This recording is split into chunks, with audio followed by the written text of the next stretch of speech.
U selima oko Sarajeva sve je mirisalo na početak nezapamćene agonije. Dok su Sarajlije na mitinzima pjevale o ljubavi i suživotu, te razmišljali u kojem će mjestu na Makarskoj rivijeri ljetovati, njihove komšije su već bile spremne za napad.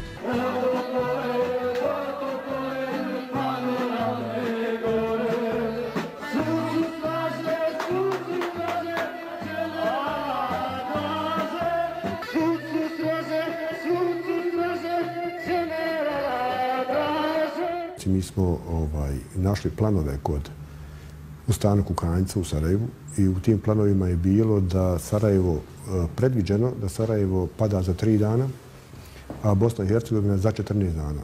Držite li sve pod kontrolom? Pa držim. Koliko kontroliše Pekin? Tu smo. Dobro.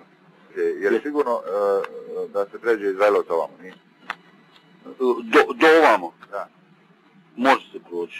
Već sam govorio Joji, ja sam dao jutro da Hadžić pomogne i da on bude sa ratkom tamo. Ma ne smije proći ništa, ni iz Semizovca, ni iz Ilijaša otuda. Dobro. Ali mora na Krivoglavcima, moraju ih 100% zaustaviti, ni jedan autobus više ne smije ući u grad. Dobro. To sam rekao i Kukanjcu i sad Žabati, ja moram. Oni će ići, oni će u 5 sati krenuti svi gore na... Sve će biti pobijeni. Početkom aprila srpske snage masovno kreću sa granatiranjem Sarajeva. Na Bosnu je udarila 4. vojna sila u Europi.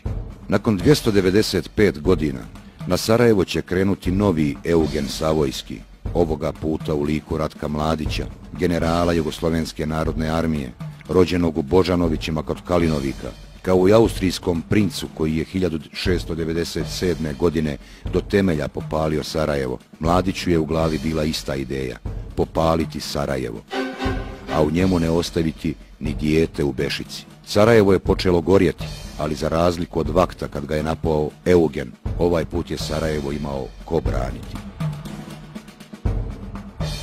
18. aprila pod komandom Keme Ademovića, zamjenika komandanta specijalnih jedinica MUP-a, popularnih Vikićevaca, iza ponoći iz doma na Kobiljoj glavi krenulo se u akciju izuzimanja oružja iz skladišta vojne industrije Pretis u Vogošći.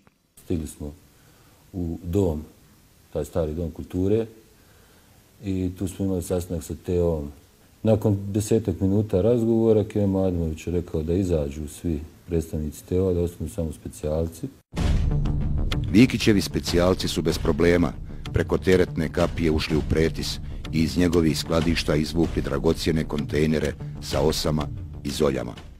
Dolaskom na ulaz, došli smo normalno kao milicija, izašlo je obezbeđenje.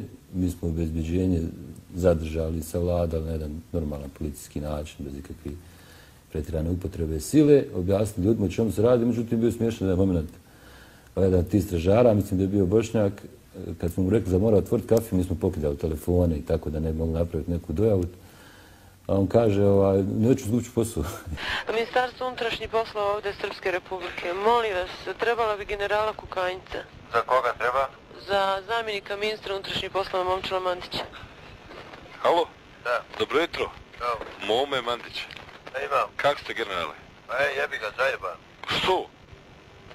Trebala vam šta pomoć, ova srpska milicija da dođe tamo? Pa daj ti zavedi red po tvoj. Ma evo, zavodim. Samo da vas obavijestim, ovi iz Vogošće kreće tamo, boje se, Vikić krenuo sa nekim zelenim beretkama na ovaj vojni konvoj, tamo je to, pa da vidite neki... Koji vojni konvoj? Pa ovo što su oni Pretis ušli da izvuku neko oružje. Da.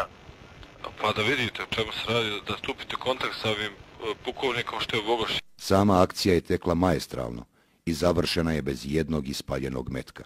Vidjeli smo da ćemo brzo napuniti. Kemo je tad naredio da se nađe veza sa Kobiljom glavom, da se dovedu 2 kamiona još. Tako smo dobili još 2 čovjeka iz TO-a koji su došli i dobili smo 2 kamiona.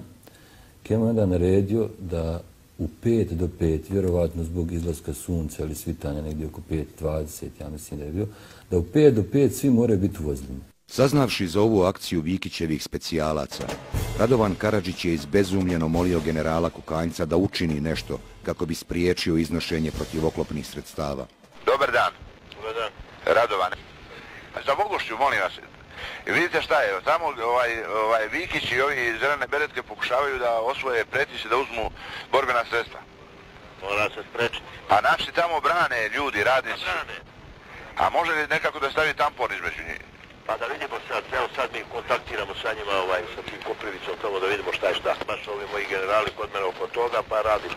Jer ako on provali tamo ima i Zolja i Osa i armija neće biti sigurna, nijedno vozilo neće biti sigurno ako se oni toga dokopaju. Dobro. Protivoklopna sredstva izvučena iz Pretisa su danas, se slobodno može reći, imala ogromnu ulogu u spašavanju Sarajeva.